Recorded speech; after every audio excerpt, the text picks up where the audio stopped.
क्या Bangladesh cricket team में वापसी करने जा रहे हैं तमीम इकबाल? जी हां, जब बीपीएल खत्म हुआ और उनकी टीम फॉर्च्यून बरिशाल ने 4 टाइम्स चैंपियन कोमिला विक्टोरियंस को फाइनल में हराया तो यह सवाल हर तरफ चलने लगा।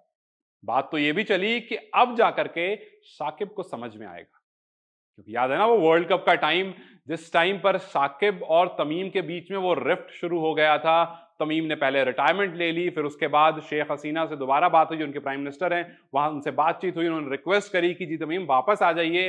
तमीम ने उनकी बात मान ली, वापस आ गए। फिर दोबारा से साकिब और तमीम के बीच में गहमा गहमी शुरू होती है और तमीम उनको कहते हैं कि जी मैं अब जा रहा हूं, क्योंकि उनसे कहा जा रहा था कि आप नीचे आकर के खेलिए।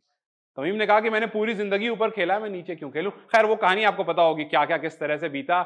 लेकिन अब जब तमीम इकबाल ने ये टाइटल जीता तो सब कहने लगे कि हमें तमीम की जरूरत है, क्योंकि इस बार जब बांग्लादेश वर्ल्ड कप खेल करके वापस गई थी तो इस बात को साकिब ने भी एक्सेप्ट किया था कि बांग्लादेश का ये सबसे बुरा वर्ल्ड कप टूर था।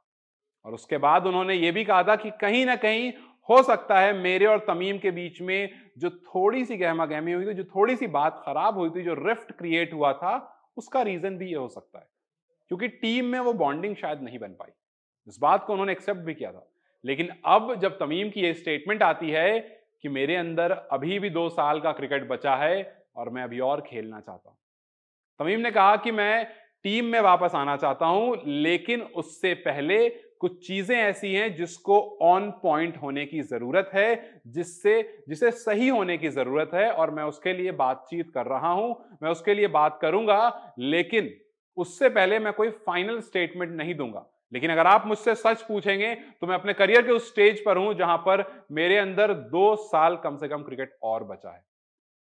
तो अगर तमीम ये बात कह रहे हैं तो इसका मतलब है कि वो बहुत कॉन्फिडेंट है, और अगर एक खिलाड़ी इतना कॉन्फिडेंटली ये बात कह रहा है तो उसके वापस आने की उम्मीद जो है वो उनके फैंस के अंदर जाहिर सी बात है बढ़ जाती है।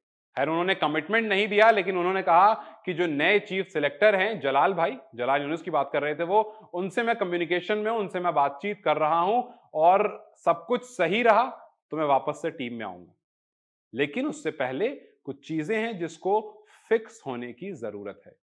अब उस कुछ चीजों में क्या फिक्स होने की जरूरत है, क्या साकिब को टीम में रहना है, नहीं रहना है, क्या साकिब को लेकर के वो बात करेंगे या किस बारे में बात करेंगे ये नहीं पता, क्या अपनी पोजीशन को लेकर के बात करेंगे, क्योंकि याद कीजिए वर्ल्ड कप के टाइम पर साकिब ने यही कहा था कि अगर आपको टीम में आना है तो आप नीचे आकर के खेलोगे।